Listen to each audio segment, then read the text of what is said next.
E lá foram elas velejar na raia olímpica de Enoshima, que recebeu a corrida da medalha na classe 49FX.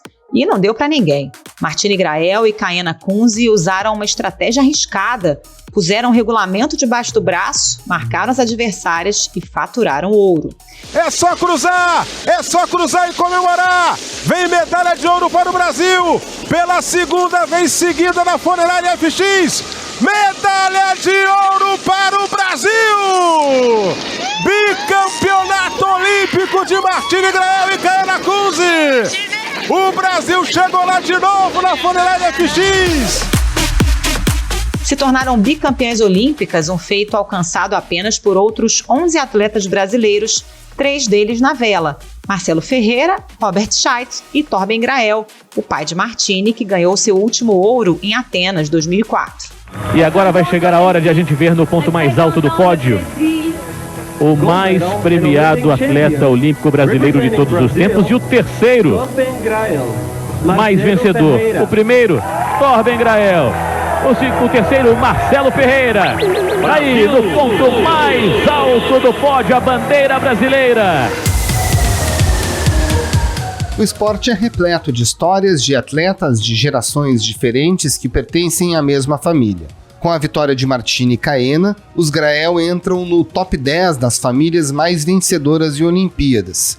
Um ranking liderado pela família Swan da Suécia, que conquistou 15 medalhas, sendo 6 de ouro, entre 1908 e 1924 no tiro esportivo, como mostrou uma reportagem do Globo na terça-feira.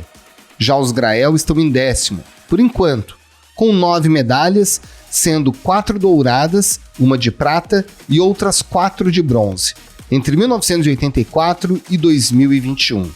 Estão no mesmo patamar da família Williams, da Venus e da Serena, que ganham no critério de desempate com 8 medalhas de ouro.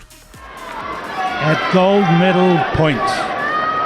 Gold medal point in just a little over an hour.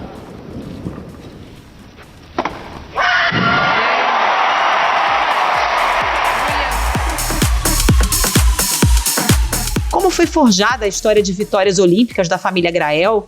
Até que ponto a tradição, os ensinamentos e o suporte dos veteranos funciona como trampolim para a sequência de ótimos resultados?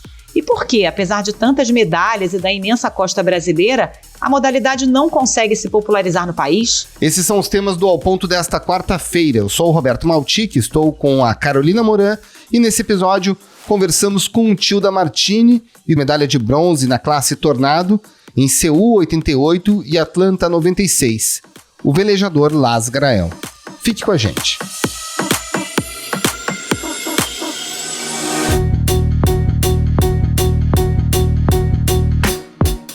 Lars Grael, para a gente começar, para ser um Grael, precisa saber velejar? Seguramente, pelo menos, né, os Grael da vela. Na verdade, Grael é o nome que pegou, mas é uma mistura da família Schmidt com a família Grael, porque a origem da vela vem da família Schmidt, do meu avô, Preben Schmidt, que veio da Dinamarca em 1924 e tornou-se um velejador apaixonado pelo Brasil, pela Baía de Guanabara, transferiu essa paixão para minha tia Margaret, para minha mãe Ingrid, ambas falecidas, e para os nossos tios Axel e Eric Schmidt. Eles foram os primeiros campeões mundiais da vela brasileira nos anos 60, ouro e prata em Jogos Pan-Americanos, e eles foram para 2 Jogos Olímpicos, os Jogos do México em 68 e os Jogos de Munique em 72. Então nós somos sobrinhos deles, né? E esse nome Grael vem do nosso pai, que não tinha nada a ver com mar, navegação e iatismo, era coronel do Exército Brasileiro, mas nos passou muitos valores também. Então, a família Grael, na verdade, tem origem de vela na família Schmidt. E quando nós éramos ainda criança, adolescente, jovem, a experiência de velejar com nossos tios foi para a gente um atalho, né, para encurtar o tempo entre aprender a velejar e chegar a um nível de alto rendimento. Em 1988, nos Jogos de Seul, Lars Grael subiu ao pódio olímpico pela primeira vez. Medalha de bronze. Feito que repetiu em Atlanta em 96. Lars, hoje a família Grael faz parte do clube das 10 famílias mais vitoriosas na vela em Olimpíada. Só você tem 2 bronzes. Ao todo são 9 medalhas com 4 de ouro só entre os Grael. Isso sem contar o Robert Scheidt e outros atletas de elite, né? Qual é o segredo para esse sucesso?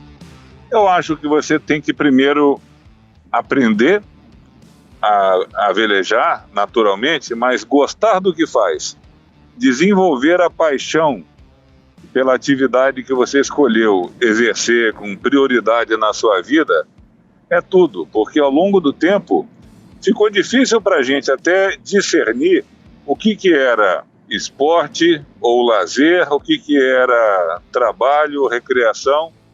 A gente acreditou que a vela era o nosso rumo de vida e ainda me lembro que jovens, quando a gente abria mão de muita coisa para termos uma dedicação quase integral à vela, falavam para a gente, mas vocês vão viver do quê? Vão viver do vento? Hoje a gente pode dizer, a família aprendeu a viver do vento. Pois é, ainda falando dessa família de competidores e de competição, fica algum ressentimento, alguma frustração de ter tido uma infância sem saber direito o que é recreação, o que é esporte, como você menciona? Não, ressentimento nenhum. Não temos o menor arrependimento. A minha geração, a geração do Torben e nossos primos e outros, nós vínhamos de uma fase onde viver da vela olímpica era uma utopia. O Brasil era o país da monocultura esportiva do futebol. Então, naquela época, a estrutura que eu vejo hoje disponibilizada para a equipe olímpica de vela, ou para a equipe olímpica de modo geral, é incomparável com o que nós tínhamos naquela época.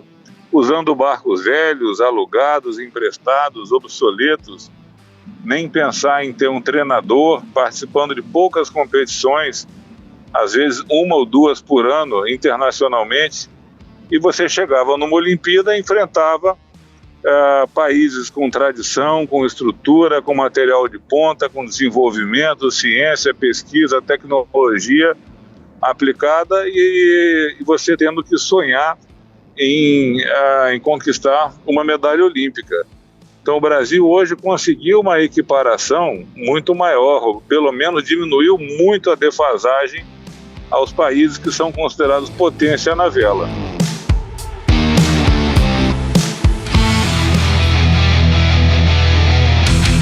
Lars, antes de conversar com você, a gente conversou com outras pessoas que conhecem um pouco da vela, que acompanham o trabalho da família Grael há muito tempo. E uma das características que todo mundo fala é que vocês são extremamente competitivos. Rola competição dentro da família também? Também. Eu acho que essa índole competitiva a gente precisa até, às vezes, que controlá-la, né?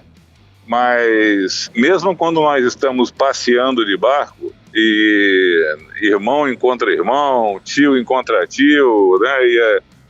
E um barco enfrenta o outro, mesmo que seja no barco de passeio, surge aquela necessidade de um querer navegar mais rápido do que o outro, ultrapassar. Então essa índole competitiva, que por um lado pode atrapalhar a gente usufruir da vela como um ambiente de lazer, de cruzeiro, estamos sempre pensando em competição. Por outro lado, cria uma atitude competitiva que quando você entra numa raia de regata ajuda muito. Para quem é leigo, Lars, às vezes é um pouco difícil entender a estratégia por trás de uma prova de vela, né? O que o velejador precisa levar em conta ao tomar decisões numa regata? Por exemplo, na última regata, a Martini e a Caena largaram para o lado oposto de todas as adversárias. Isso pode ser decisivo no resultado? Seguramente. Pelo que a própria Martini falou numa entrevista, foi uma estratégia estabelecida já em terra, antes do barco ir para o mar, quando estavam observando a raia de regata, e elas já adquiriram uma enorme intimidade com essa raia de Enoshima. Foram várias vezes no Japão treinar, competir, haviam vencido o evento teste que antecedia a Olimpíada. Então elas perceberam que nesse dia a condição de maré a condição de corrente marítima favoreceria a direita. E elas gostam de andar soltas, né? Sem andar uma presa no barco adversário. Fizeram essa estratégia de ameaçar que iam largar no meio da flotilha. Nas últimas manobras se posicionaram no extremo direito da linha de largada e assim que largaram foram para a direita. Martini e Caena escolhem o próprio caminho. Quando 9 barcos apontaram em uma direção, elas traçaram outra, que o comentarista Lars Grael, tio de Martini, medalhista olímpico, explicou. A dupla brasileira largou próximo à lancha da arbitragem, porque já tinham a escolha de cambar, que é virar o barco para o lado direito da raia, foi a preferência tática delas. Era uma decisão de alto risco, mas era consciente. Era a estratégia que elas definiram para a regata e foram coerentes, né? Foram com muita convicção nessa direita. Deu certo.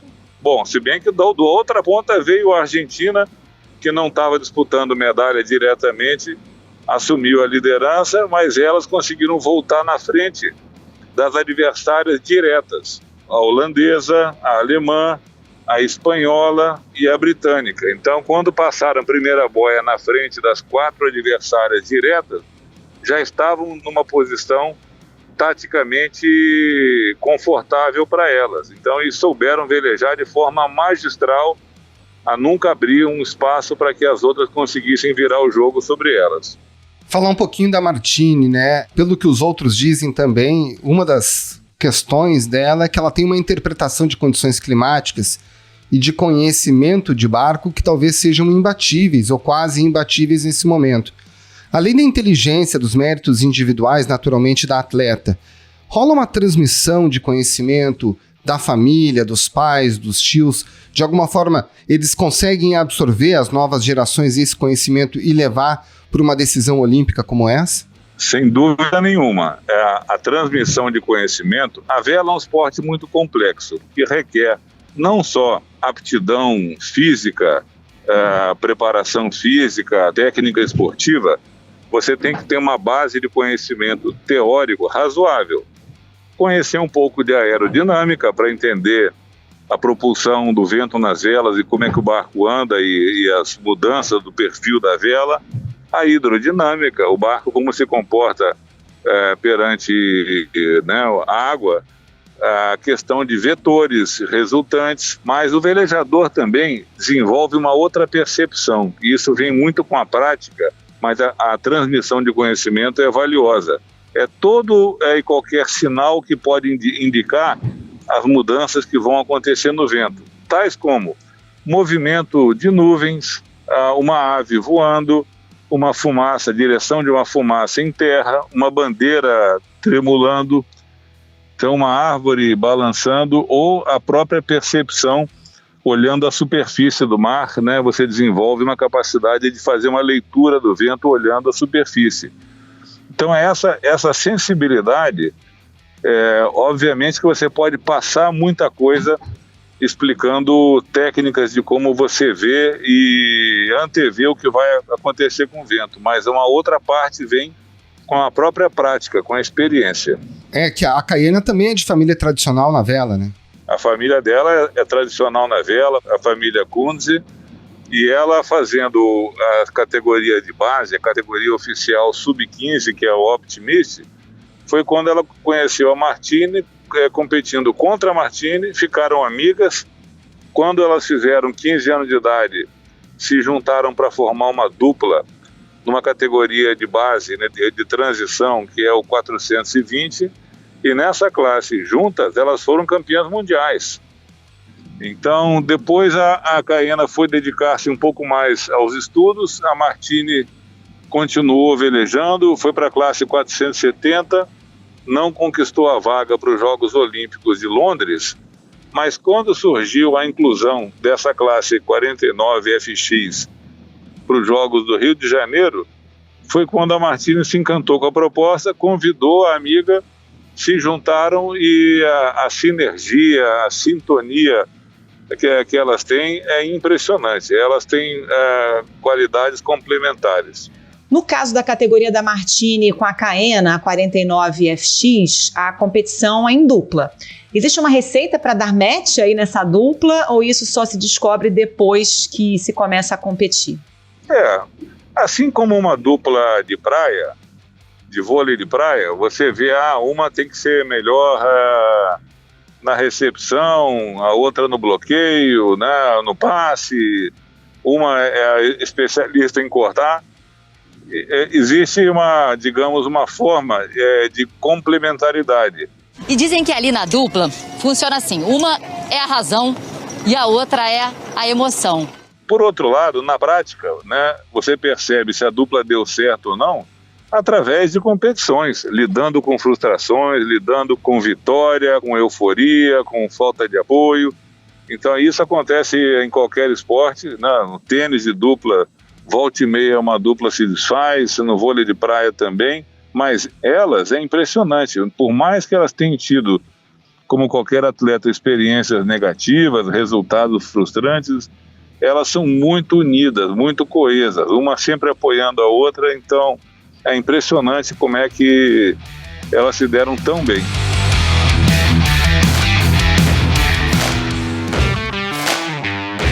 Lars, toda a Olimpíada surge o tema do amarelou no fim, né? Amarelou na decisão. E na vela, os brasileiros, sejam eles Grael ou não, têm uma característica de se dar bem em corridas finais. Parece que esse emocional não é tão prejudicial aos brasileiros na vela. Você percebe isso? Eu estou errado? Como é que é? Acho que é uma questão de experiência e uma questão de confiança. A questão psicológica do esporte, do atleta, quando chegar no momento onde ele é mais exigido, se ele vai crescer e vai performar melhor do que é a média dele, ou se ele vai desabar, é um fator muito difícil. Parte disso vem da índole do atleta, né, da sua característica psicológica, parte a própria psicologia pode moldar, desenvolver e melhorar. Parte também vem da experiência do método de tentativa, acerto e erro, mas alguns atletas nascem com uma vocação de quanto mais pressionados são, mais tendem a crescer e melhorar o desempenho. Então, por exemplo, um Romário, numa final de Copa do Mundo, ou quando o Brasil estava prestes a não se classificar para a Copa, o cidadão pressionado conseguia sobressair. O Robert Scheidt na vela tem muito disso. Quanto mais acuado fica, parece que mais forte, né, ele usa essa energia em seu favor. Robert Scheidt confirma mais um ouro para o Brasil. Desta vez o título veio na classe laser. O Torben também tem isso e eu acho que à medida que a vela do Brasil produziu 2 velejadores absolutamente fora de série, que é o Torben Grael e o Robert Scheidt, a experiência deles em situações decisivas de dar certo, né? É a hora que eles crescem, dão o bote e a coisa acontece, eles passam um pouco desse sentimento de confiança para os demais. Não que todos tenham 100% de aproveitamento, que não é. Basta ver que nessa Olimpíada a equipe de vela do Brasil sai, por enquanto, com uma medalha. Temos ainda essa madrugada a possibilidade da medalha do 470 feminino. É pouco provável, mas só o fato delas estarem ali em 5º lugar também é um ótimo resultado. Mas respondendo a você, realmente eu acho que essa questão do amarelar, cada esporte tem que analisar cada situação. Vejo, por exemplo, no atletismo, a maior parte dos nossos atletas não conseguiu repetir na Olimpíada, que é o momento que eles mais se prepararam, não conseguiram repetir o índice que eles fizeram na fase classificatória. Mostra que alguma coisa acontece na hora que eles foram mais exigidos que não repetiram o seu melhor desempenho, à exceção do Alisson. Alisson dos Santos, o Pio, é bronze, é bronze, é bronze para o Brasil! Veja que o Alisson passou muito bem pela fase eliminatória e na final, mesmo na 3ª colocação, o tempo dele representaria recorde olímpico e o melhor tempo da sua carreira. Então, um atleta que estava com muita confiança, sabendo que ele podia produzir um resultado fora do comum.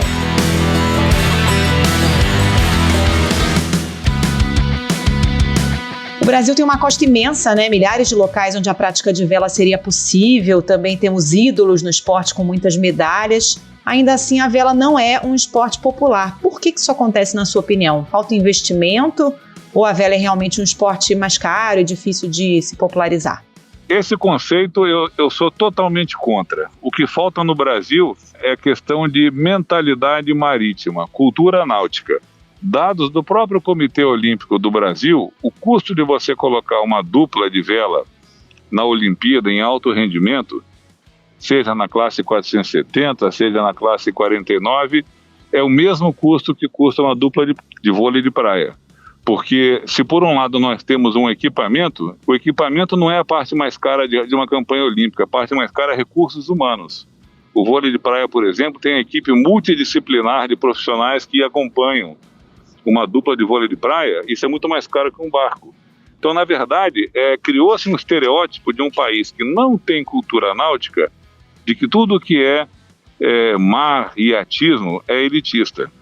Pô, se você parar para pensar, existe esporte mais elitista do que o futebol, mas se você parar para pensar, quanto custa para você colocar um time de futebol nos Jogos Olímpicos? É muito mais caro do que a equipe de vela inteira.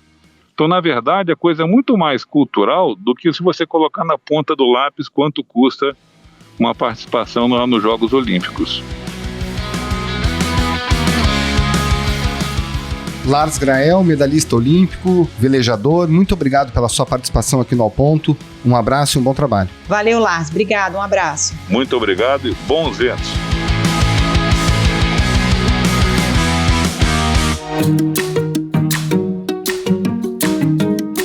Esse foi o Ponto de hoje, o podcast diário da redação do Globo. Nessa conversa a gente conta com a participação de toda a equipe do jornal, as mesmas pessoas que levam até você informação e análise de qualidade todos os dias. Quer saber mais? Assine o Globo. Acesse assineoglobo.com.br e confira todas as notícias e reportagens especiais.